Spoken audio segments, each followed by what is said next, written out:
Hey, this is Hate Setback Series. And so the discussion centers on mocking. So haters mock you and tend to be emotionally abusive. Um, Mock is a very strong word, but it is an appropriate word. How people mock you when you're trying to go after something, and you have to think about what it is you're trying to do, right? Um, so if you're trying to be sort of like the next best singer, right, artist or something like that, or the next best rapper, okay, you're gonna have people who roll with you um, until you kind of get to where you want to get to. They may be a little quiet. Sometimes they say stuff under their breath, things like that.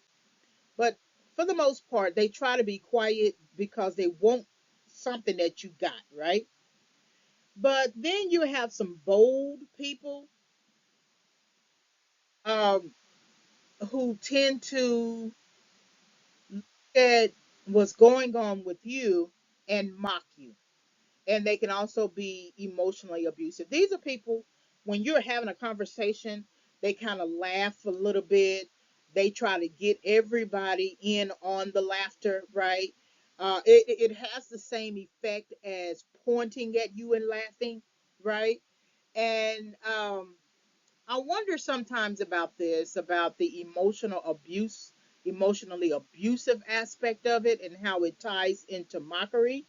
But that is emotionally abusive because then that same person will turn around when you guys are alone, try to befriend you, try to be on your side. Not completely, right? Because they're still a hater, but they will uh, oftentimes gaslight you, right? They'll say, "Well, why are you so mad?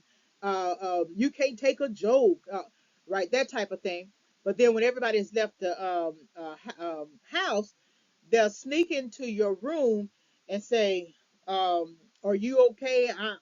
He was laughing at you. I really didn't. I don't really think I said anything wrong, but it seemed like everybody else was laughing at you."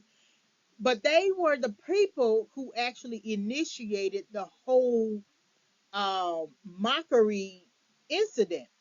But somehow, when everybody is gone, they they present themselves as a person who was kind of like a victim in a situation. I really wasn't trying to. I just said something, and I thought it was kind of funny, and so everybody started like really, really laughing. And I didn't really want to tell nobody not to laugh. They're my guests in the house. I want them to feel comfortable. But they're the ones who really took it too far. I really wasn't trying to be like that, because I like you. I like you being here and everything. I want you to come back and visit and stuff. And so I'm just telling you, I just want to come in here and tell you and see if you are all right, because I really wasn't trying to be funny. I wasn't trying to be funny. I just thought I said something funny, and it seemed like everybody else just kind of went too far with it. So, I just want to let you know that I really wasn't trying to be mean or something like that. So you you will accept that person's apology because it's so long-winded that it sounds like they are repentant in their heart. But then the very next encounter, some sort of event like a Christmas event or Easter event or something like that, and everyone has come to the house, they will repeat the pattern. They will, and that's the emotionally abusive part of it. The linking it from mockery to emotionally abusive. The mockery is starting it out. They are the initiators of the mockery in some form or fashion, right? And the emotionally abusive aspect is sort of like the lying that they do when they come back and say, or when they give off the perception that they're changing, or that they changed, and they didn't mean to do what they did, and that low key you took it too wrong, right? You took it too personal, and so even though you think it's resolved, it's not truly resolved, and that they're going to do it again. And that's haters mock you and tend to be emotionally abusive. That's what they are attempting to do. They need the rise that comes. It's two types of rises. They need the rise that comes with um, initiating the mocking, uh, picking up. What we call it, picking on you, right? Initiate calling attention to something you got on, and then building on top of that. Girl, what you got on? You wearing those socks again? You wearing that dress again? I thought you just, uh, the last time. Uh, you don't want to buy anything new. I can go buy you something new. Anything to initiate the mocking, because the goal is to get the attention on you.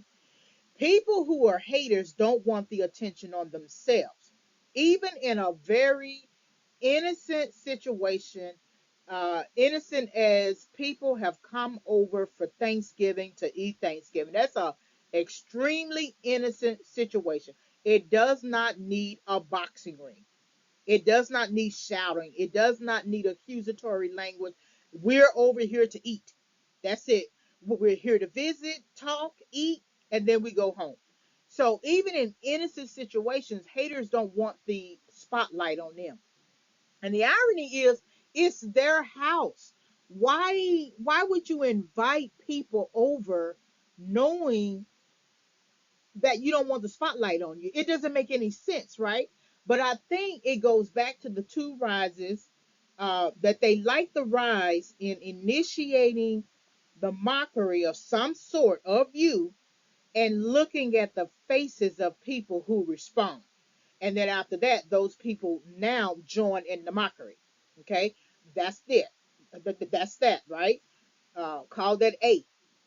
Okay, the B part is when everyone has left, everything has got died down, and they might feel a little bit of guilt while they're sitting in a room somewhere, or if you've left the house and they're at the house by themselves, they decide to call you.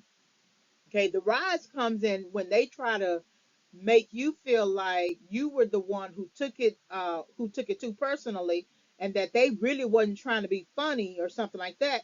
And then when you accept their apology, they get a rise there. So it's two sets of rises. And then when they repeat the pattern again with another incident, and it's always when it's within a group, when within a group, then it's not the only time, but at least that time, it's more effective then, because then they feel supported in their mockery of you, and they want support. They want to be accepted. They want to people to look at them and see them as an expert. See, you are an expert of her. She knows she doesn't need to wear those socks anymore, or wear that dress, or what. They want to be the person. Strangely enough, they don't want the spotlight on them, but when there is support of their mockery, they want to be supported, which returns the spotlight on them. It's the strangest dynamic. It's the strangest dynamic, but they mock you and tend to be emotionally abusive. Now, can they do this when it's just you and the other person? Yeah, of course.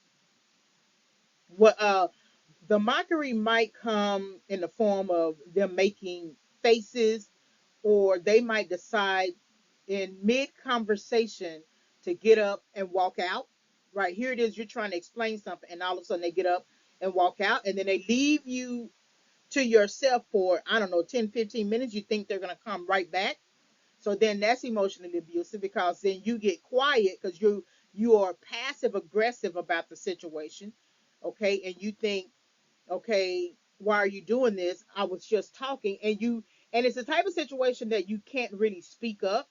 It could be, uh, the relationship is usually between a mother and daughter. My mom used to do that. That's how I know. And so I just learned, let her guide the conversation, whatever she wants to say. But anytime it looks like I wanted to initiate a thought or bring about some new understanding about something, she get up and walk out, go into the closet, pretend she's trying to find something, or pretend that the phone ring and she had to answer the phone. Leave me there in the living room, because I'm thinking that she's actually going to come back. Leave me there in the living room, and I'm thinking, that I'll just return to the conversation. When in reality, she done changed the environment of the home to the point that we can't return to the conversation. We can't move forward in that thought, in that understanding. And that's what they do. And you have to make a decision about how you're going to continue to deal with that person, even if it's a family member, even if it's a mother. Because if you know that that person is kind of mocking you and being emotionally abusive and playing you and pitting people against you, you cannot engage that person in conversation. Everything you do has to be very short. You can't be on the phone with that person long enough. You can't visit too long. You can't spend the night. You can't spend the weekend because you're going to leave there very anxiety ridden, angry, upset, don't know why, emotionally abused, and it's going to take almost a week to 2 weeks to recover from the situation. So this is Overcoming Hate Setback Series. Haters mock you and tend to be emotionally abusive.